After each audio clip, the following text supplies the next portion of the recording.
मुझे लगा कोई बोलेगा संडे है आज। क्या है आज? संडे भी है और मदर्स डे भी है। ठीक है, तो सारी माताओं को मेरी तरफ से मदर्स डे की बधाइयाँ। परमेश्वर आप सभी को बहुत आशीषित करे और आपके जीवन को परमेश्वर और महिमा के लिए इस्तेमाल करे। ठीक है, तो आज के दिन हम जो प्रचार देखेंगे मेरे प्रियो, वो हम मदर्स के ऊपर देखेंगे, माताओं के ऊपर देखेंगे और हम सीखेंगे बाइबल में कि माताओं का क्या महत्व है और माताओं को किस तरीके से उनकी क्या जिम्मेदारी है बाइबल में। इन बातों को हम देखेंगे। ठीक है, तो क्या सभी लोग सुनने के लिए तैयार हैं इस बात को? सभी लोग तैयार हैं इस बात को सुनने के लिए? सबसे पहले आज के दिन इस बात को आप जानते होंगे और आपको पता भी होगा कि उत्पत्ति 3 अध्याय उसके 20 पद में परमेश्वर ने एक वचन दिया। उत्पत्ति उसका 3 अध्याय और उसके 20 पद में उसमें इस प्रकार से लिखा है, आदम ने अपनी पत्नी का नाम हवा रखा क्योंकि जितने मनुष्य जीवित हैं उन सब की आदि माता वही हुई। तो सबसे पहले इस बात को हम सभी को जानने की आवश्यकता है कि जो आदि माता है और सबसे पहली जो माता थी वो कौन थी? वो हवा थी। और वो किसकी ओर से थी? वो परमेश्वर की ओर से थी। ठीक है, मदर ऑफ ऑल बीइंग्स। वो कौन थी? वो ईव थी, वो हवा थी जो परमेश्वर की ओर से थी। तो हमें इस बात को आज के दिन मेरे प्रियो समझना है कि परमेश्वर ने माताओं को रचा है या माताओं को दिया है इस संसार में, और कोई भी स्त्री जिसको बच्चा होता है, संतान होता है, वो क्या बन जाती है? उस संतान की माँ बन जाती है। लेकिन हमें इस बात को समझने की आवश्यकता है कि माता बनना क्या है? परमेश्वर के द्वारा या परमेश्वर के वचन की तरफ से एक बुलाहट है। माता बनना क्या है? एक बुलाहट है और एक जिम्मेदारी है जो हर एक बहनों को परमेश्वर की ओर से दिया गया है। आज के दिन में मेरे प्रियो हमें इस बात को समझना है कि क्या माताएं अपनी जिम्मेदारी को इस समाज में निभा रही हैं। कई बार हम देखते हैं कि हाँ, वो अपनी जिम्मेदारियों को बहुत अच्छे से निभा रही है, लेकिन कई बार मैं अपने जीवन में इस बात को देखता हूँ कि कई बार लोगों के जीवन में इस बात की गंभीरता को नहीं प्राप्त किया जाता है कि बच्चे जन्म परिवार में ले लेते हैं, लेकिन उनका जो पालन पोषण होता है वो सही रीति से जैसा होना चाहिए वैसा पालन पोषण नहीं होता है। आज के दिन हम देखेंगे कि परमेश्वर की ओर से कि माताओं की क्या जिम्मेदारी है, और अगर हम उन जिम्मेदारियों को पूरा नहीं कर रहे हैं तो हमें अपने जीवन में परमेश्वर के वचन के अनुसार सीखने की आवश्यकता है। अगर हम देखें याकूब उसका 1 अध्याय उसका 17 पद, और उसमें इस प्रकार से लिखा हुआ है, क्योंकि हर एक अच्छा वरदान और हर एक उत्तम दान ऊपर ही से है। कहां से है? कोई भी उत्तम वरदान या कोई भी उत्तम दान जो हमें मिलता है वो कहां से मिलता है? वो परमेश्वर की ओर से हमें मिलता है। वो स्वर्ग से हमें परमेश्वर प्रदान करता है और परमेश्वर देता है। और अगर हम इस बात को और गहराई से समझे मेरे प्रियो, तो हम निकालेंगे भजन संहिता 113 अध्याय उसके 9 पद को हम देखेंगे। इसमें इस प्रकार से लिखा है, वह बांझ को घर में लड़कों की आनंद करने वाली माता बनाता है। क्या बनाता है? बांझ को घर में लड़कों की आनंद करने वाली माता बनाता है। हालेलुया। आज के दिन हमें इस बात को समझना है कि अगर आज के दिन परिवार में परमेश्वर ने या परिवार में संतान होता है तो वो किसकी ओर से होता है? ये परमेश्वर की ओर से दान है और ये परमेश्वर की ओर से हमारे जीवन के लिए दिया है। इस बात को समझने की जरूरत है। जैसा मैंने आपको बताया, याकूब उसका 1 अध्याय उसके 17 पद में लिखा है, क्योंकि हर एक अच्छा वरदान और हर एक उत्तम दान ऊपर से ही होता है। और उसके भजन संहिता 113 अध्याय उसके 9 पद में हम लोगों ने क्या देखा? वह बांझ को घर में लड़कों की आनंद करने वाली माता बनाता है। वो परमेश्वर है जो बांझ का क्या करता है? गर्भ क्या कर देता है? खोल देता है और उनके जीवनों में संतान की आशीषों को दे देता है। और यही बात अगर आप भजन संहिता 127 अध्याय में देखेंगे, भजन संहिता उसका 127 अध्याय और उसके तीसरे पद में अगर आप देखेंगे तो उसमें इस प्रकार से लिखा है, देखो लड़के यहोवा के दिए हुए भाग हैं, गर्भ का फल उसी की ओर से प्रतिफल है। किसकी ओर से प्रतिफल है? परमेश्वर की ओर से प्रतिफल है। सो मेरे प्रियो, हमें इस बात को आज के दिन समझने की आवश्यकता है कि जो प्रतिफल संतान का हमें मिलता है वो किसकी ओर से मिलता है? वो परमेश्वर की ओर से मिलता है। जो संतान की ब्लेसिंग है, जो चाइल्ड ब्लेसिंग हमारे जीवन में आज के दिन परिवारों में है, वो किसकी ओर से है? वो परमेश्वर की ओर से है। और ये परमेश्वर की ओर से एक दान है, ये परमेश्वर की ओर से एक प्रतिफल है जो परमेश्वर ने लोगों के जीवनों में दिया है। लेकिन ये प्रतिफल तो है, लेकिन क्या इस प्रतिफल को हम अच्छे से और भली पूर्वक इस प्रतिफल को अपने जीवन में ले पाते हैं? या इस प्रतिफल मिलने के बाद इसकी जिम्मेदारी जो हमारी बनती है, उन जिम्मेदारियों को क्या हम पूरी रीति से निभा पाते हैं? आइए एक मूसा के जीवन से हम इन बातों को सीखेंगे और उसकी माता और उसके पिता के जीवन से इन बातों को देखेंगे कि एक बच्चे की आशीष मिलने के बाद एक माता और पिता की जिम्मेदारी क्या बनती है उसके बच्चे के प्रति। सो हम निकालेंगे निर्गमन उसका 2 अध्याय और उसके 1 पद से लेकर के उसके 10 पद तक कोई भी जन मेरे लिए पढ़ देगा। लेवी के घराने के एक पुरुष ने एक लेवी वंश की स्त्री से विवाह कर लिया। वह स्त्री गर्भवती हुई और उसके एक पुत्र उत्पन्न हुआ, और ये देखकर कि ये बालक सुंदर है, उसे 3 महीने तक छिपा रखा। जब वह उसे और छिपा ना सकी, तब उसके लिए सरकंडे की एक टोकरी लेकर उस पर चिकनी मिट्टी और राल लगाई और उसमें बालक को रखकर नील नदी के किनारे आंसू के बीच छोड़ आई। और उस बालक की बहन दूर खड़ी रही कि देखे उसका क्या हाल होगा। तब फिरौन की बेटी नहाने के लिए नदी के किनारे आई। उसकी सखियां नदी के किनारे टहलने लगी। तब उसने आंसू के बीच टोकरी को देखकर अपनी दासी को उसे ले आने के लिए भेजा। जब उसने उसे खोलकर देखा कि एक रोता हुआ बालक है, तब उसे तरस आया और उसने कहा, ये तो किसी इब्री का बालक होगा।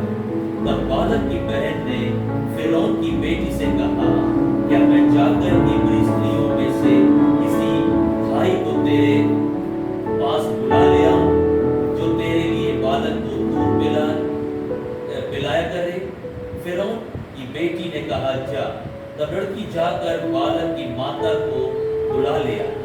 फिरौन की बेटी ने उससे कहा, तो इस बालक को ले जाकर मेरे लिए दूध पिलाया कर और मैं तुझे मजदूरी दूंगी। तब वह स्त्री बालक को ले जाकर दूध पिलाने लगी। जब बालक कुछ बड़ा हुआ, तब वह उस फिरौन की बेटी के पास ले गई और वह उसका बेटा ठहरा। और उसने ये कहकर उसका नाम मूसा रखा, मैंने इसको जल से निकाला। हालेलुया।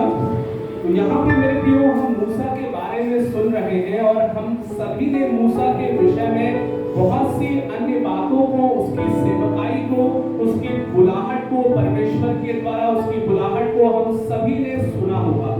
और आज के दिन जैसा मैं ये बता रहा हूँ आपको कि परमेश्वर की ओर से ये प्रतिफल है।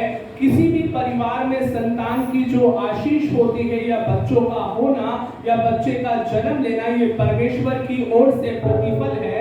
और हर परिवार में इसकी जिम्मेदारी उन माता पिता को लेने की जरूरत है कि क्या आप बच्चों को सही रीति से देखभाल कर रहे हैं या नहीं कर रहे। और इसमें लिखा हुआ है निर्गमन उसके 2 अध्याय में, हम इस पर मनन करेंगे और आज के दिन सीखेंगे। इसके पहले पद से लिखा है, लेवी के घराने के एक पुरुष ने एक लेवी वंश की स्त्री से विवाह कर लिया। और ये जो पुरुष और स्त्री थे वो कौन थे? वो मूसा के माता पिता थे। और मूसा के पिता का नाम अमराम था और उसकी माता का नाम योकेबेद था। और इन दोनों ने विवाह किया। विवाह करने के बाद उनको बच्चे हुए। और दूसरे पद से यहाँ मूसा के बारे में लिखा है। और मूसा जो था वो उनका तीसरा बेटा था। उसके पहले हारून उनको हो चुका था और मरियम जन्म ले चुकी थी। और मूसा जो था वो उसका तीसरा संतान था, तीसरा बेटा था। और इसमें इस प्रकार से लिखा है, वह स्त्री गर्भवती हुई और उसके एक पुत्र उत्पन्न हुए। और वह देखकर कि यह बालक सुंदर है, उसे 3 महीने तक छिपा रखा। अब यहाँ सवाल उठता है मेरे प्रियो कि उसने छिपा क्यों रखा। यहाँ सवाल उठता है कि वो छुपाए क्यों। बच्चों का जब जन्म होता है तो आनंद मनाया जाता है और ये खुशी की बात होती है हर व्यक्ति के लिए, हर रिश्तेदारों के लिए कि वहाँ एक संतान का जन्म हुआ है। लेकिन अगर इसके पृष्ठभूमि को देखें, इसके पीछे के आयतों को और अध्याय को अगर आप पढ़ेंगे तो यहाँ पर जो लोग थे वो मिस्र की गुलामी में रह रहे थे। ये इजरायली लोग थे और मिस्र की गुलामी में अपना जीवन काट रहे थे। और मिस्र के राजा ने ये आज्ञा दिया था कि अगर कोई भी बेटा जन्म लेता है तो उसे नील नदी में आपको क्या करना होगा, डालना होगा। और इसका वर्णन निर्गमन उसका 1 अध्याय और उसके 22 पद में उसका वर्णन दिया हुआ है। और यहाँ पे लिखा हुआ है, अगर आप पढ़ेंगे, तब फिरौन ने अपनी सारी प्रजा के लोगों को आज्ञा दी, इब्रियों के जितने बेटे उत्पन्न हो उन सबों को तुम नील नदी में डाल देना और बेटियों को जीवित रहने देना। तो ये आज्ञा निकली थी मेरे प्रियो। और ये आज्ञा कहां से आई थी? वो फिरौन, मिस्र के जो राजा था, मिस्र का जो राजा फिरौन था, उसकी तरफ से ये आज्ञा मिली थी कि जो भी बेटा नया जन्म लेगा उसको कहां डालना है, उसको नील नदी में फेंकना है। लेकिन यहाँ पे ऐसा हुआ होगा मेरे प्रियो कि बाकी जितने भी बच्चे या लड़के उत्पन्न हुए होंगे उनको क्या कर दिया गया होगा, नील नदी में डाल दिया गया था। लेकिन मूसा की जो माता थी, जो योकेबेद थी, उसने ये बात नहीं पूरी की। उसने राजा की आज्ञा को नहीं माना क्योंकि वो क्या करने वाली थी, वो विश्वास करने वाली महिला थी। वो यहोवा परमेश्वर पर विश्वास करती थी और वो प्रार्थना करने वाली स्त्री थी। और दूसरे पद में इसलिए लिखा हुआ है मेरे प्रिय, यहाँ पर वह स्त्री गर्भवती हुई और उसके एक पुत्र उत्पन्न हुआ। और यह देखकर कि यह बालक सुंदर है, उसे 3 महीने तक छिपा रखा। और उसकी माता ने देखा उस बालक को कि वो क्या है, सुंदर है, और सुंदरता के कारण उसको क्या रखा, छिपा करके रखा। और इस बात को अगर और गहराई से अगर हम समझेंगे तो हम निकालेंगे इब्रानियों उसका 11 अध्याय और उसके 23 पद में। देखिए क्या लिखा है मेरे प्रियो, यहाँ उस मूसा की सुंदरता के विषय में और वर्णन दिया हुआ है। वो सुंदर केवल अपनी माता और पिता के नजर में नहीं था, परंतु वो परमेश्वर के नजर में भी सुंदर था। इन बातों का वर्णन आने वाले इस इब्रानियों 11 अध्याय में आप देखेंगे। 11 अध्याय उसके 23 पद में इसमें इस प्रकार से लिखा है, कोई भी दिन पढ़ सकता है।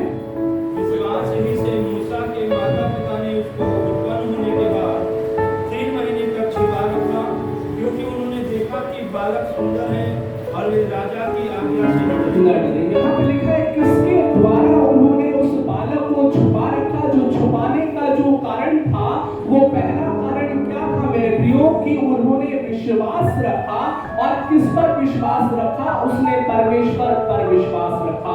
ऐसा हो सकता है मेरे प्रियो कि उन्होंने, उसके माता और पिता ने प्रार्थनाएं की होगी। ऐसा हो सकता है कि उसके माता और पिता ने परमेश्वर से अगुवाई मांगी होगी। और ऐसा होगा कि वो अपने बेटे को नील नदी में नहीं डालना चाहती होगी, वो अपने बेटे की हत्या करना नहीं चाहती होगी।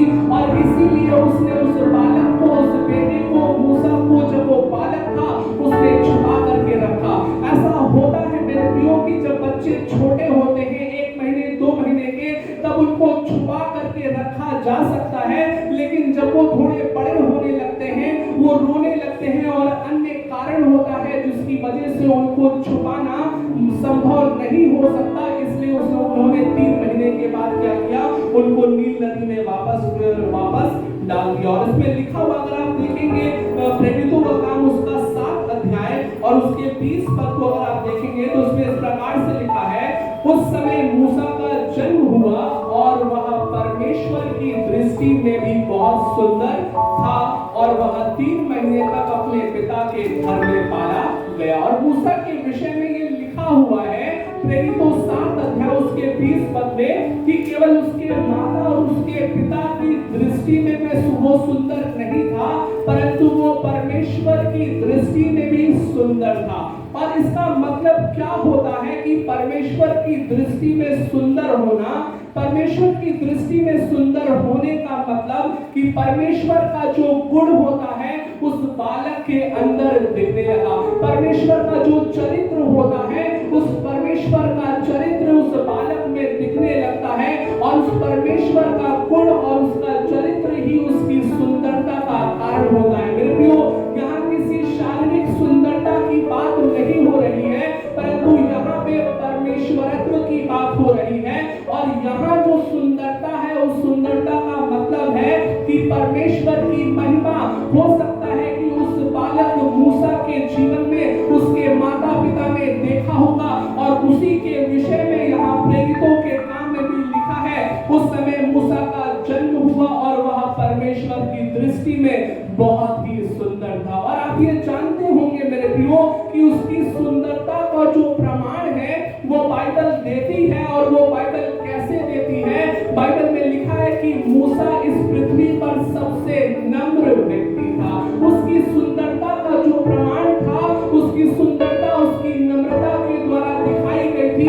उसकी सुंदरता का जो प्रमाण था वो नम्रता के द्वारा बाइबल देता है। और इसीलिए यहाँ पर ये लिखा हुआ है प्रेरितों का काम 7 अध्याय 20 पद में कि उस समय मूसा का जन्म हुआ और वह परमेश्वर की दृष्टि में बहुत ही सुंदर था। मेरे प्रियो, आज के दिन हम इस बात को देख रहे हैं कि कैसे उस मूसा की माता ने उस बेटे के अंदर उसकी सुंदरता को देख लिया, उसके उस गुण को देख लिया। और आज के दिन हम ये देखेंगे मेरे प्रियो कि एक माता के जीवन में या माताओं के जीवन में क्या क्या गुण होना चाहिए। और आज के दिन अगर वो गुण नहीं है तो हमें बाइबल के अनुसार उन गुणों को अपने जीवनों में डालने की जरूरत है, क्योंकि माताओं के द्वारा क्या होता है, राष्ट्रों का निर्माण होता है। क्योंकि माताएं अपने बच्चों को शिक्षा देती हैं, बच्चों को सिखाती हैं, बच्चों की परवरिश करती हैं, जिसके द्वारा ये राष्ट्र बनाया जाता है। तो हम यहाँ क्या देख रहे हैं? अगर हम वापस आ जाए निर्गमन उसके 2 अध्याय में और उसके दूसरे पद को अगर हम देखें और उस पर मनन करें तो यहाँ पे क्या लिखा हुआ है कि और यह देख कर कि यह बालक सुंदर है, उसे 3 महीने तक छिपा रखा। कितने महीने तक छिपा कर रखा? 3 महीने तक छिपा के रखा। मेरे प्रियो, आज के दिन जब आप समाज में जाएंगे तो कई बार आप जब लोगों से मिलते हैं, किसी के परिवारों में जाएंगे तो लोग ये कहते हैं अपने बच्चों को, कई बार जानवर से भी लोग उपमा दे देते हैं कि मेरा जो बच्चा है वो बहुत गधा बच्चा है, मेरा जो बच्चा है वो बहुत बेवकूफ है, बहुत शैतान है, बहुत दुष्ट है। हम कई बार इस तरीके से अपने बच्चों को उपमा देते हैं, लेकिन हमारे जीवन में इस बात को समझने की आवश्यकता है कि हमें अपने बच्चों को इस रीति से उपमा देने की जरूरत नहीं है। और अगर हम ऐसा कर रहे हैं तो कहीं ना कहीं हम बाइबल के अनुसार गलत कर रहे हैं और ये परमेश्वर की दृष्टि में सही नहीं है। अगर हम गिदोन के बारे में समझे और गिदोन के जीवन के विषय में अगर देखें, न्यायों उसका 6 अध्याय हम खोलेंगे और देखेंगे कि गिदोन को परमेश्वर क्या कहता है। उसकी परिस्थिति तो बहुत बुरी थी, उसकी जो स्थिति और दशा थी वो अच्छी नहीं थी, लेकिन उसके बाद भी परमेश्वर जो उसको संदेश देता है, न्यायों का पुस्तक उसका 6 अध्याय, न्यायों की पुस्तक उसका 6ठा अध्याय और उसके 12 पद को अगर हम देखेंगे तो उसमें लिखा है, उसको यहोवा के दूत ने दर्शन देकर कहा, हे सूरवीर सूरमा, यहोवा तेरे संग है। क्या लिखा है यहाँ पे? परमेश्वर का दूत क्या कर रहा है? गिदोन को दर्शन दे रहा है और दर्शन दे करके क्या बोल रहा है? हे सूरवीर सूरमा। लेकिन अगर गिदोन की दशा को अगर आप जानेंगे मेरे प्रियो, तो 15 पद को अगर हम पढ़े, इसमें लिखा है, उसने कहा, हे मेरे प्रभु विनती सुन, मैं इस्राएल को कैसे छुड़ाऊं?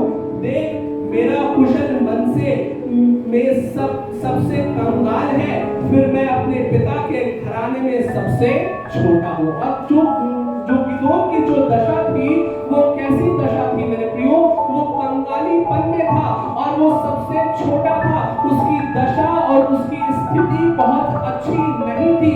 कई बार हमारे बच्चों की जो स्थिति होती है, हम ये सोचते हैं कि ये मेरा जो बेटा है वो कुछ भी नहीं कर पाएगा। कई बार हम ये सोचते हैं कि हमारा जो बेटा है वो पढ़ने में बहुत बेकार है, हमारी जो बेटी है वो पढ़ने में बहुत बेकार है, वो अपने जीवन में कुछ भी नहीं कर पाएगी। और माता और पिता होने के नाते हम उनको उनके सामने ये गुणों को बता देते हैं कि तुम अपने जीवन में कुछ नहीं कर पाओगे। अगर आज के दिन में मेरे प्रियो आप अपने बच्चों को पहचान नहीं पा रहे हैं, तो कहीं ना कहीं आप गलत कर रहे हैं और आपको अपने जीवन के लिए प्रार्थना करने की आवश्यकता है। कई बार ऐसा हुआ होगा मेरे प्रियो, इसमें सारी बात तो नहीं लिखी है, लेकिन कहीं ना कहीं अगर मूसा की माता योकेबेद ने अगर मूसा के जीवन में मूसा को देख करके उसकी सुंदरता को देख लिया, तो कहीं ना कहीं वो प्रार्थना करने वाली स्त्री है और कहीं ना कहीं उसके जीवन में ऐसा होगा कि पवित्र आत्मा ने उसको अगुवाई दी होगी कि इसकी सुंदरता जो है वो आने वाले दिनों में प्रकट होगी। मेरे प्रियो, हमें इस बात को समझने की आवश्यकता है कि जो बच्चों की आशीष हमारे जीवन में आती है वो हमारे द्वारा नहीं आती है, वो परमेश्वर की ओर से एक दान है, वो ऊपर से दिया हुआ दान है, वो परमेश्वर की ओर से एक प्रतिफल है। और इस बात को निश्चित आप जान लीजिए कि परमेश्वर के द्वारा दिया हुआ कोई भी चीज बेकार नहीं हो सकता। परमेश्वर के द्वारा दी हुई कोई भी भेंट और कोई भी दान मनुष्य के जीवन में पूरा नहीं हो सकता। इसलिए हमें अपने बच्चों के जीवन में इस नकारात्मक को, इस नकारात्मक वचन को, इस नकारात्मक बातों को बोलने और उनके सामने प्रकट करने की आवश्यकता नहीं है। और कई बार जब आप बाइबल में पढ़ेंगे मेरे प्रियो, तो परमेश्वर ने जगत के मूर्खों को इस्तेमाल किया है। उसने मूर्खों को ज्ञानवानों को लज्जित करने के लिए एक माध्यम बना दिया है। मेरे प्रियो, हम नहीं जानते कि हमारे बच्चे अगर जब परमेश्वर में हैं तो किस समय वो फल लाएंगे, ये हम नहीं जानते, लेकिन हम इतना जरूर जानते हैं कि अगर वो परमेश्वर के द्वारा दिए हुए दान है तो वो निश्चित तौर पर फलवंत होंगे, वो निष्फल कभी नहीं हो सकते। और हमें अपने बच्चों के लिए निरंतर प्रार्थना करने की आवश्यकता है। और मैंने इसीलिए मेरे प्रियो शुरुआत में इस बात को आपको बता दिया कि माता बनना एक आनंद का विषय तो है, लेकिन एक माता बनना जिम्मेदारी का भी विषय है। आज कई बार लोग आते हैं, प्रार्थना कराते हैं, फोन करते हैं कि पास्टर जी मेरे लिए, मेरे बच्चे के लिए प्रार्थना करा दीजिए, वो शराब पीता है, पास्टर जी मेरे बच्चे के लिए प्रार्थना कर दीजिए, वो मेरी बात नहीं सुनता है।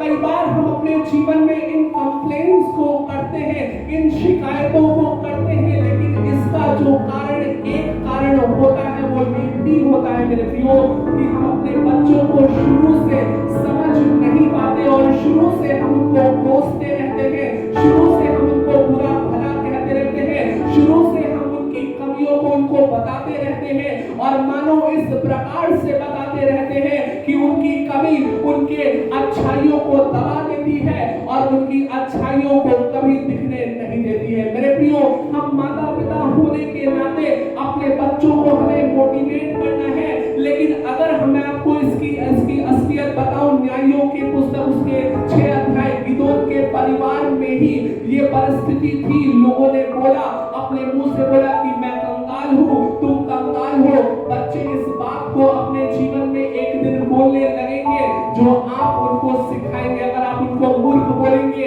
तो 10 बार के बाद ऐसा होगा मेरे प्रियो कि वो अपने जीवन में ये समझेंगे, मैं तो मूर्ख हूँ, मैं अपने जीवन में कभी कुछ नहीं कर सकता। इसलिए एक माता की जिम्मेदारी, एक पिता की जिम्मेदारी, एक पेरेंट्स की जिम्मेदारी, अभिभावकों की जिम्मेदारी परिवार में ये है कि आप अपने बच्चों को हमेशा सकारात्मक शब्दों से अभिवादन करें या हमेशा आप अपने बच्चों से सही शब्दों का प्रयोग करें। कभी उनके जीवन में उनको गाली न दे या बुरी बातों का प्रयोग उनके साथ न करें। जब आप दाऊद के जीवन में भी देखेंगे तो दाऊद के जीवन में जब उनके भाइयों का अभिषेक हो रहा था राजा बनने के लिए, तो दाऊद के पिता ने दाऊद को बहुत छोटा सा समझ लिया था। उसने ये समझा था कि ये 12 साल का मेरा लड़का है, ये क्या इजरायलियों की अगुवाई करेगा, ये क्या राजा बन सकता है। लेकिन आपको स्मरण होगा कि परमेश्वर ने उनके किसी भी भाइयों को, कि दाऊद के किसी भी भाइयों को नहीं चुना, परंतु परमेश्वर ने उस दाऊद का अभिषेक किया। आप हो सकता है कि आज के दिन आपके पास बहुत बुद्धि ना हो सकता है आपके पास बहुत गुण नहीं हो सकता है आपके बच्चों के पास वो हुनर ना हो, लेकिन आपकी प्रार्थनाओं के द्वारा, परमेश्वर के वरदान के द्वारा, परमेश्वर के वचन के द्वारा अगर वो अपने जीवन में अनुशासित तरीके से चलेंगे तो निश्चित तौर पर उनके जीवन में आप परमेश्वर के द्वारा फल को देख सकते हैं। और यहाँ पर अगर हम देखें तो मूसा जो था वो बहुत बड़ा नहीं था।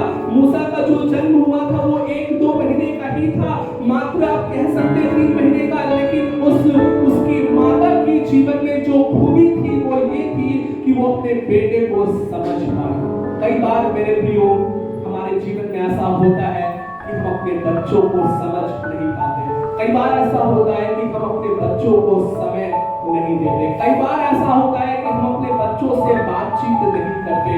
कई बार ऐसा होता है कि हम अपने बच्चों से केवल काम के समय बातचीत करते हैं। अगर आप ऐसा कर रहे हैं तो आप अच्छे अभिभावक नहीं हैं, आप अच्छे पेरेंट्स नहीं हैं और आपको अपने बच्चों के साथ समय बिताने की आवश्यकता है। जो फल, जो प्रतिफल, जो दान परमेश्वर ने आपको बच्चों के रूप में परमेश्वर ने दिया है, आप उसका सम्मान तभी कर सकते हैं जब आप उनको सही शिक्षा को सिखाएं और आप उनके साथ समय बिताएं। दूसरी बात जो मैं आपको बताना चाहता हूं, योकेबेद के जीवन से, और आज के दिन हम सीख रहे हैं कि योकेबेद के जीवन से परमेश्वर ने किन बातों को हमें सिखाने के लिए यहाँ पर दिया है ये वचन। और इसमें लिखा हुआ है, दूसरे पद को हम देखेंगे, लिखा है और यह देखकर कि यह बालक सुंदर है उसे 3 महीने तक छिपा रखा। और यहाँ पे क्या क्या जो बात है वो क्या है, 3 महीने तक क्या रखा, छिपा रखा। क्या आज के दिन में हम अपने बच्चों के जीवन से बुरी चीजों को छिपा के रखते हैं? क्या हम आज के दिन में अपने बच्चों के जीवन की सुरक्षा करते हैं? हालेलुया। फिर दूसरे पद में क्या लिखा है, 3 महीने तक छिपा के रखा। क्या हम अपने बच्चों के जीवन से बुरी बातों को छिपा के रखते हैं? पहली बात। दूसरी बात, क्या हम अपने बच्चों की बुरी आदतों के विषय में क्या हम उसकी सुरक्षा करते हैं? क्योंकि ये एक ऐसा उम्र होता है, बच्चों का जो उम्र ऐसा होता है वो सीखने वाला उम्र होता है। अगर वो गलत बातों को बचपन से सीख जाएंगे तो अपने आगे वाले उम्रों में, अपने आगे आने वाले दिनों में वो वही कार्यों को करेंगे।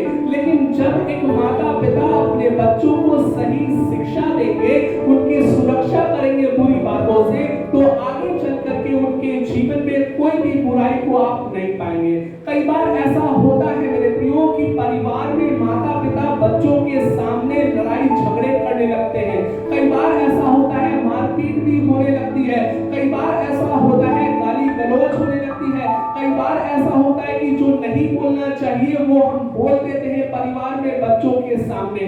हो सकता है बच्चे छोटे हैं, हो सकता है बच्चे थोड़े बड़े हो, लेकिन इस बात को निश्चित जानिए कि जो वो आंखों से देखेंगे उनके मनों में जो बैठ जाएगा वो आगे आने वाले दिनों में हो सकता है कि आपके साथ नहीं, लेकिन वो दूसरे के साथ इन बातों को अपने जीवन में दोहरा सकते हैं। सो हमें आज के दिन इन बातों में सुरक्षा देना है।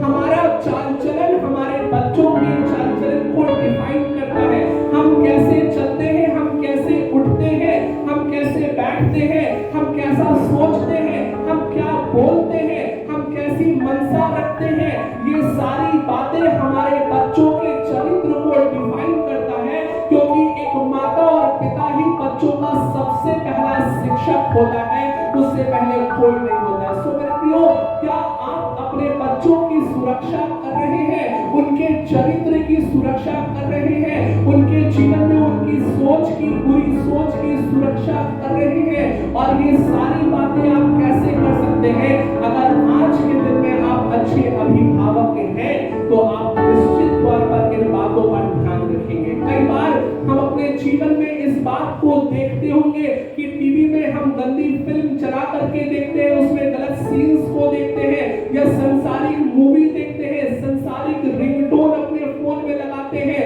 बाइबल इस बात को प्रमाणित करती है मेरे प्रियो कि आत्मिक गीत गाया करो। कुलुस्सियों 3 अध्याय उसके 16 पद में लिखा है कि आत्मिक गीत गाया करो। हम सभी को अपने परिवार का, अपने घरों का माहौल ऐसा बनाना है कि उसमें परमेश्वर के वचन और परमेश्वर की बातें हम ज्यादा करें, जिससे हमारे बच्चे आगे बढ़ करके जब वो बड़े हो तो उनके अंदर जो गुण आए वो गुण किसका आए? वो परमेश्वर का गुण दिखे, ताकि परमेश्वर के नाम की महिमा हो। और मेरे प्रियो, इस बात को आप निश्चित समझिएगा।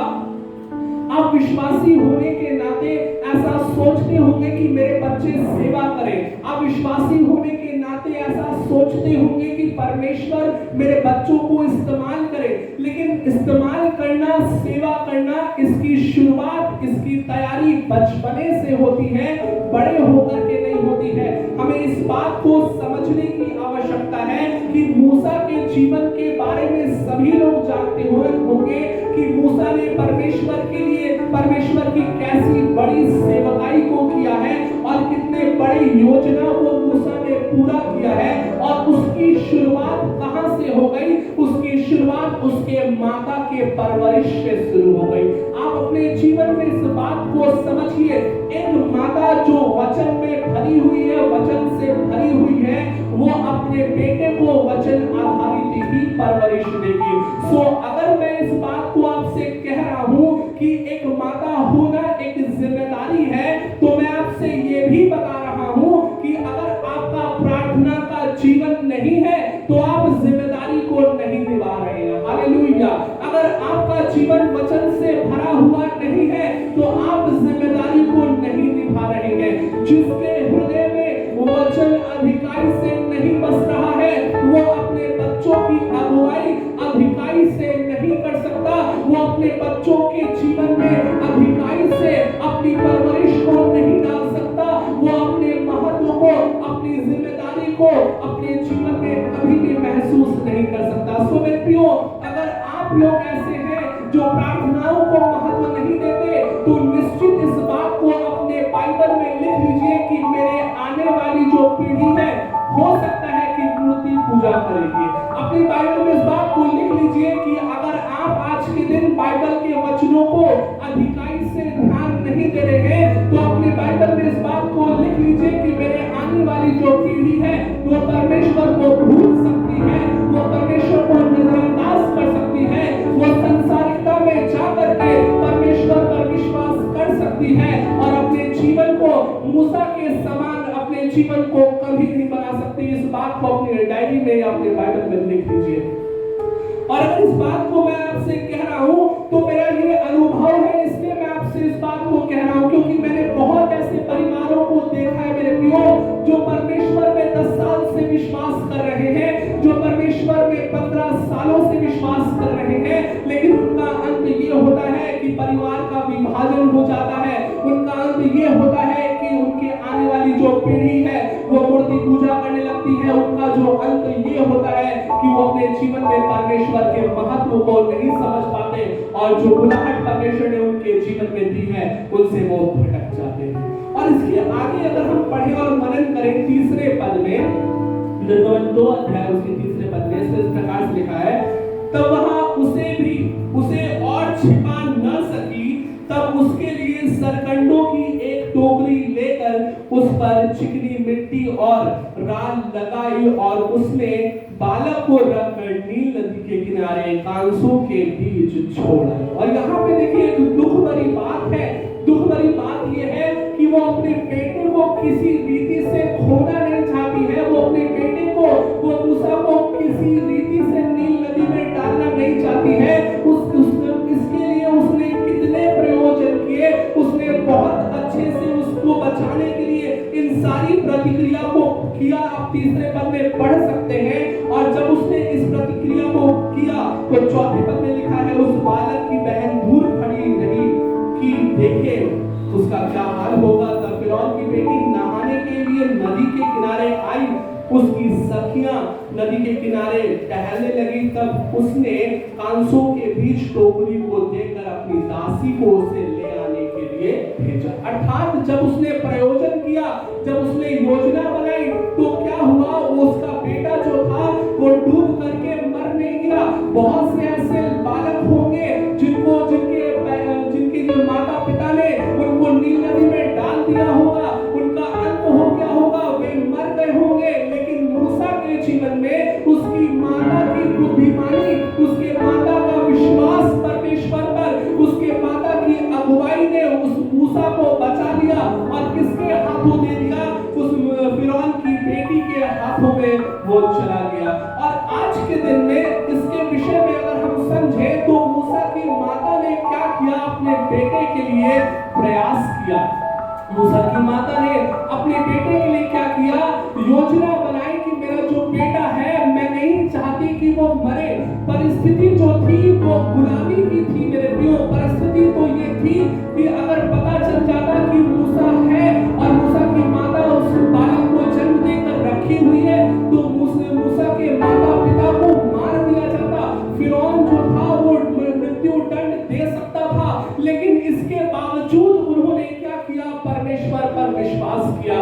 कई बार हमारी परिस्थिति ऐसी नहीं होती है कि हम अपने बच्चों को अच्छी परवरिश दे सके, लेकिन इस बात को आप निश्चित जानिए मेरे प्रियो कि हमारा परमेश्वर पर विश्वास, हमारा परमेश्वर से प्रार्थना हमारे बच्चों के चरित्र को और बच्चों के लिए जो योजना हमें बनाना है, जो हम बनाते हैं उसको जरूर पूरा करता है और उन बच्चों के जीवन को परमेश्वर की महिमा के लिए जरूर इस्तेमाल करने के लिए खड़ा करता है। और उसमें देखिए आगे लिखा है छठे पद में, जब उसने उसे खोल कर देखा कि वह रोता हुआ बालक है तब उसे तरस आया और उसने कहा यह तो किसी इब्री का बालक होगा। तब बालक की बहन ने फिरौन की बेटी से कहा क्या मैं जाकर इब्री स्त्रियों में से किसी भाई को तेरे पास बुला ले आऊं जो तेरे लिए बालक को दूध पिलाया करे। फिरौन की बेटी ने कहा जा। तब लड़की ने जाकर बालक की माता को बुला लिया। हालेलुया। तो यहाँ पे एक चमत्कार हो गया और वो चमत्कार क्यों हो गया, क्योंकि जो उसकी माता थी वो कैसी स्त्री थी, वो विश्वास करने वाली स्त्री थी। हालेलुया। जोरदार ताली बजाइए।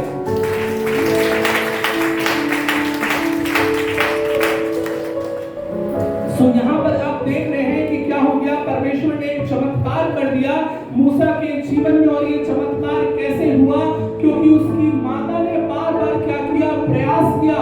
उसकी माता ने क्या किया होगा, प्रार्थना किया होगा। उसकी माता ने क्या किया, यहोवा परमेश्वर पर विश्वास किया, जिसकी वजह से क्या हुआ, उसका बेटा क्या हो गया, बच गया। लेकिन इसका प्रतिफल मूसा की माता को भी मिला और मूसा की माता का नाम मैंने आपको बताया योकेबेद था, उसको भी प्रतिफल मिला। और उसने लिखा है 9 पद में, फिरौन की बेटी ने उससे कहा तू इस बालक को ले जाकर मेरे लिए दूध पिलाया कर और मैं तुझे मजदूरी दूंगी। तब वह स्त्री बालक को ले जाकर दूध पिलाने लगी। और यहाँ पे डबल चमत्कार तो तब हो गया जब बालक को क्या बोला, जब उसकी माता को क्या बोला उसकी फिरौन की बेटी ने कि तू उसे ले जा और ले जाकर क्या कर, दूध पिला। और यहाँ पे फिरौन ने आज्ञा क्या दी थी कि कोई भी बालक जन्म लेगा तो उसको कहाँ डाल देना है, नील नदी में डाल देना है। लेकिन इस स्त्री का विश्वास, इस स्त्री की प्रार्थना, इस स्त्री का प्रयोजन इसके पुत्र की जिंदगी को बना दिया। आज के दिन हमें भी इस बात को समझने की आवश्यकता है कि हमारी अच्छी सोच, हमारी प्रार्थना अपने बच्चों के लिए, हमारा विश्वास हमारे बच्चों के लिए, हमारे परमेश्वर पर विश्वास हमारे बच्चों की जिंदगी को बना सकता है, उनके चरित्र को बना सकता है। और जो प्रतिफल बच्चों के रूप में परमेश्वर ने हमें दिया है, वो प्रतिफल बच्चों के जीवन में आप देख सकते हैं। उनके जीवन में परमेश्वर के लिए वो अगर इस्तेमाल होते हैं तो मेरे प्रियो, हमें इस बात को समझना है, जैसा कि हम यहाँ देख रहे हैं कि इस योकेबेद के विश्वास के द्वारा उसके मूसा के पिता के विश्वास के द्वारा ये सारी बातें हुई और उन्होंने क्या किया, योजना बनाया। हमारे जीवन में परमेश्वर हमें बच्चों की आशीष तो दे देता है, लेकिन क्या हम अपने बच्चों के लिए योजना बना रहे हैं? एक सवाल हमारे और आपके लिए भी है कि अगर हमें परमेश्वर बच्चों की आशीष तो दे दिया, लेकिन क्या हमने उनके लिए योजना बनाई है? और योजना जो बनती है मेरे प्रियो, केवल सांसारिक रीति से नहीं बनती है कि मेरा बच्चा इस स्कूल में पढ़ेगा, मेरा बच्चा बड़ा होकर के ये करेगा, लेकिन जो योजना बनती है मेरे प्रियो, वो योजना प्रतिदिन की बनती है कि आप अपने बच्चों को कैसी आत्मिक शिक्षा दे रहे हैं। क्या आप अपने बच्चों को प्रार्थना में बैठना सिखा रहे हैं? क्या आप अपने बच्चों को वचन और बाइबल वर्सेस लर्न करना सिखा रहे हैं? क्या आप अपने बच्चों को परमेश्वर के महत्व के बारे में सिखा रहे हैं? इन सारी योजना को हमें अपने जीवन में बनाने की जरूरत है, जिससे उनका जो भविष्य है वो निखर सके। इस बात को स्मरण रखिएगा, आपका आज का प्रयास आपके बेहतर भविष्य को बना सकता है, और वो प्रयास किसमें होना चाहिए? वो परमेश्वर में होना चाहिए। इस बात को निश्चित ध्यान रखिए। कई बार मैंने देखा है लोगों को कि बच्चों की शिक्षा के लिए जो माता पिता होते हैं वो गंभीर नहीं होते हैं, लेकिन मैं आपको बताना चाहता हूं कि आज के समाज में शिक्षा का बहुत महत्व है, और आपको अपने बच्चों को अच्छी शिक्षा देने के लिए आपको योजना बनाना चाहिए, और उनके जीवन में अच्छी शिक्षा पाने के लिए आपको उनको प्रेरित भी करना चाहिए, क्योंकि शिक्षा होने के वजह से ही वो ज्यादा दुनिया को देख पाएंगे, समझ पाएंगे, और अपने परिवार की जिम्मेदारी को भी समझ पाएंगे। इस बात को निश्चित याद रखिए। और चौथा पॉइंट और आखिरी पॉइंट जो मैं आपके सम्मुख बांटना चाहता हूं वो क्या है?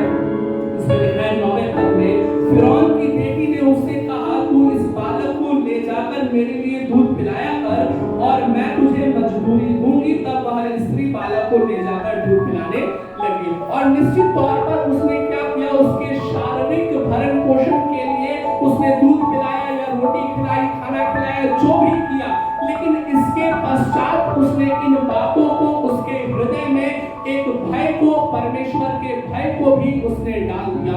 योकेबेद के जीवन में ये बातें आप पाएंगे कि उसने मूसा के जीवन में इन बातों को जरूर डाला कि तुम जो हो वो इब्री हो, तुम जो हो वो परमेश्वर के जन हो, और तुम्हारा जो परमेश्वर है वो कौन है? वो यहोवा है। इन योकेबेद के योजनाओं के द्वारा एक अच्छा काम तो ये हो गया कि मूसा जो था वो 40 सालों तक महल में पला बढ़ा, लेकिन उसने अपने माता की शिक्षाओं को अपने हृदय से कभी नहीं निकाला। और इसका जो प्रमाण मिलता है वो 11 पद में मिलता है, अगर आप पढ़ेंगे।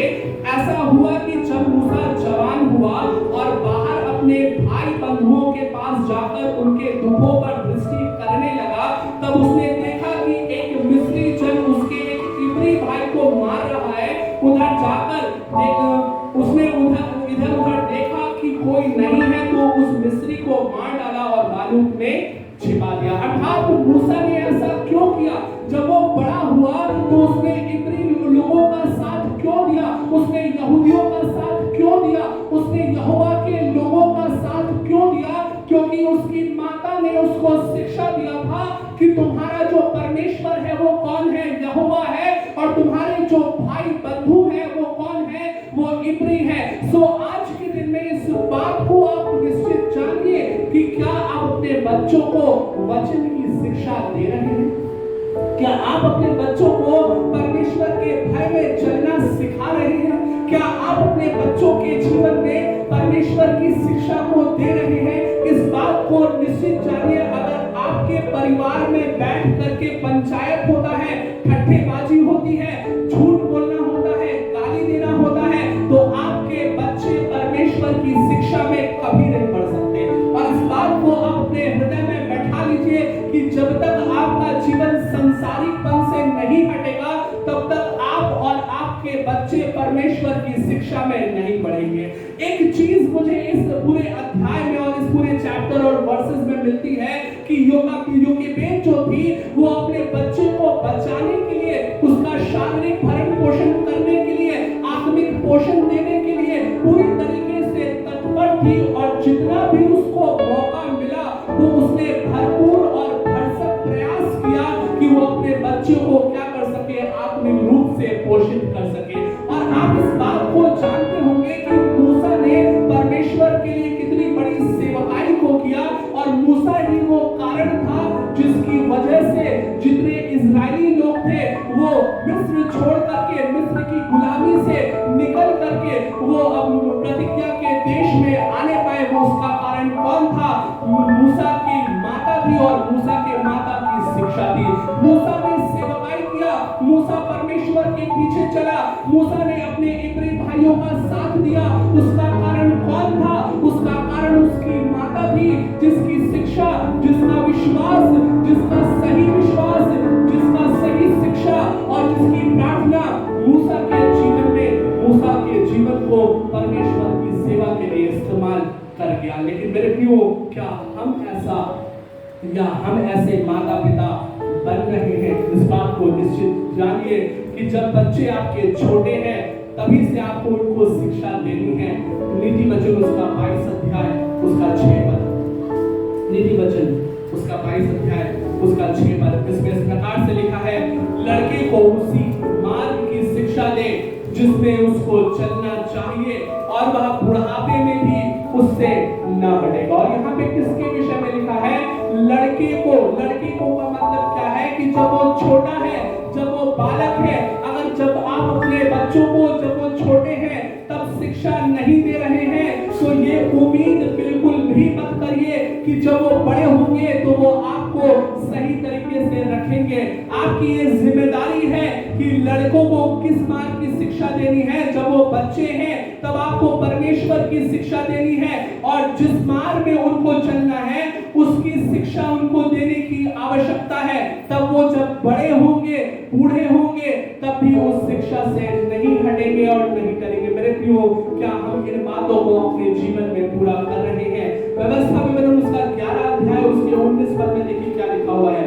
मैं पढ़ूंगा आपके लिए। इसमें लिखा, और तुम घर में बैठे, मार्ग पर चलते, लेटते उठते इनकी चर्चा अपने बच्चों को सिखाया करना। हालेलुया। क्या लिखा है इसमें? हमें देखने की जरूरत है। तुम घर में, मतलब जब आपका बच्चा आपके साथ घर में है तब बैठे, मार्ग पर चलते हुए जब आप बाहर जा रहे हैं बच्चों के साथ, तब लेटते उठते इनकी चर्चा करके अपने बच्चों को सिखाया करना। किसकी चर्चा करके? परमेश्वर की गवाही को, परमेश्वर की बातों को, परमेश्वर ने आपके जीवन में क्या बड़े बड़े काम किए हैं, इन बातों की चर्चा आपको अपने बच्चों से करने की आवश्यकता है। और जब आप चर्चा करेंगे मेरे प्रियो, तो ही आप अपने बच्चों के साथ समय बिता पाएंगे। और ये बातें इसलिए परमेश्वर कह रहा है क्योंकि हमें अपने बच्चों के साथ समय बिताने की आवश्यकता है। लेकिन इसके उपरांत अगर बाइबल में आप और खोजेंगे तो आपको पता चलेगा कि मूसा का जो भाई हारून था और उसकी जो बहन मरियम थी वो भी सेवकाई में मूसा के साथ थी। अर्थात अगर हम इस बात को समझें तो हम ये कह सकते हैं कि योकेबेद के तीनों बच्चे परमेश्वर की सेवकाई में लगे हुए थे। ये कैसे हुआ? ये उसके विश्वास के द्वारा, उसके सही ट्रेनिंग के द्वारा उसने अपने बच्चों को सही शिक्षा दिया। इसलिए उसके जो तीनों बच्चे थे वो परमेश्वर की सेवा में लगे थे। आप अगर बाइबल पढ़ेंगे निर्गमन की पुस्तक को तो आपको मिलेगा 14 अध्याय उसके 20 पद से आगे पढ़ेंगे तो आपको मिलेगा कि जो मरियम थी वो कौन थी? वो एक पहली प्रॉफिटेस थी, पहली भविष्यवक्ता थी, और वो परमेश्वर के लिए वर्शिप किया करती थी। ढप बजा कर वो परमेश्वर के लिए गीतों को गाया करती थी और बहनों को गीत सिखाया करती थी। जो हारून था वो कौन था? वो मूसा के साथ सेवकाई में मूसा के साथ लगा रहता था और मूसा स्वयं परमेश्वर की सेवा करता था। सो योकेबेद की तीनों बच्चे जो थे वो सेवकाई में थे। क्या आज के दिन हम अपने सभी बच्चों को परमेश्वर की सेवा के लिए तैयार कर रहे हैं? ये जरूरी है मेरे प्रियो कि परमेश्वर का दास अर्थात चर्च का पास्टर बच्चों को शिक्षा दे, वचन सिखाए, लेकिन ये भी जरूरी है कि आप अपने परिवार में बच्चों को सही शिक्षा दें। लेकिन ये तो बात हो गई मेरे प्रियो माताओं की जिम्मेदारी की, लेकिन कुछ वचन को देकर के मैं अंत करूंगा और मैं आपको बताऊंगा कि बच्चों की क्या जिम्मेदारी है अपने माता के लिए। हम खोलेंगे व्यवस्था विवरण उसका 5 अध्याय और उसके 16 पद को देखेंगे। इसमें लिखा है, अपने पिता और अपनी माता का आदर करना जैसे कि तेरे परमेश्वर यहोवा ने तुझे आज्ञा दी है, जिससे जो देश तेरा परमेश्वर यहोवा तुझे देता है उसमें तू बहुत दिन तक रहने पाए और तेरा भला हो। सो हमारे जीवन में बच्चों के लिए भी आज्ञा है। परमेश्वर के वचन में बच्चों के लिए कोई स्वतंत्रता नहीं है। बच्चों को भी क्या करना है? माता पिता का आदर करना है। क्या आप अपने माता पिता का आदर कर रहे हैं? और इसमें लिखा हुआ है कि जैसे कि तेरे परमेश्वर यहोवा ने तुझे आज्ञा दी है, और आदर करना क्या है? ये आज्ञा है, ये आपका चॉइस नहीं है, ये आपकी इच्छा नहीं है, परंतु ये परमेश्वर की ओर से क्या है? आज्ञा है कि हमें अपने माता पिता का क्या करना है? आज्ञा करना है। और अगर हम इन आदर को करेंगे, अपने माता पिता का आदर करेंगे, तो उसका प्रतिफल क्या होगा? लिखा है, जिससे जो देश तेरा परमेश्वर यहोवा तुझे देता है उसमें तू बहुत दिन तक रहने पाएगा और तेरा भला होगा। अगर हम अपने माता पिता का आदर करेंगे तो परमेश्वर हमारा क्या करेगा? भला करेगा, और परमेश्वर हमें क्या करेगा? स्थायी रूप से स्थापित करेगा, और जिस देश में हम रह रहे हैं उसमें हम फलवंत होंगे। और अगर हम देखें निर्गमन उसके 20 अध्याय उसके 12 पद में, तो यही बात उसमें भी लिखा हुआ है। निर्गमन 20 अध्याय उसके 12 पद में, तू अपने पिता और अपनी माता का आदर करना, जिससे जो देश तेरा परमेश्वर यहोवा तुझे देता है उसमें तू बहुत दिन तक रहने पाए। हम अपने जीवन में कुशल से रह पाएंगे जब अपने माता पिता का हम क्या करेंगे? आदर करेंगे। और जब हम अपने माता पिता का सम्मान करेंगे, उनकी आज्ञाओं को मानेंगे, उनके अनुसार चलेंगे और उनकी सेवा करेंगे, उनका देखभाल करेंगे, तो परमेश्वर हमें क्या रखेगा? हमें भला रखेगा। और परमेश्वर हमें जिस देश में हम रह रहे हैं हम उसमें क्या रहेंगे?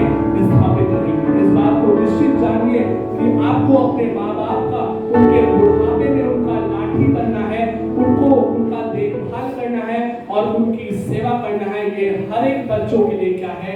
आज्ञा है। और अंत में मैं आपको बताना चाहता हूँ कि हमारा जो परमेश्वर है वो भी क्या करता है? उसके परमेश्वर का स्वभाव में भी माता का उपमा दिया गया है। यशायाह 66 अध्याय उसके 13 पद में इसमें लिखा है, जिस प्रकार माता अपने पुत्र को शांति देती है, वैसे ही मैं भी तुम्हें शांति दूंगा, तुमको यरूशलेम ही में शांति मिलेगी। और हम परमेश्वर की बातों को मानेंगे तो निश्चित तौर पर जैसे माता शांति देती है, वैसे परमेश्वर भी हमें शांति देगा, और परमेश्वर के द्वारा हमें शांति निश्चित तौर पर मिलेगी, और हम परमेश्वर के साथ, यीशु के साथ स्वर्ग में अवश्य जाएंगे।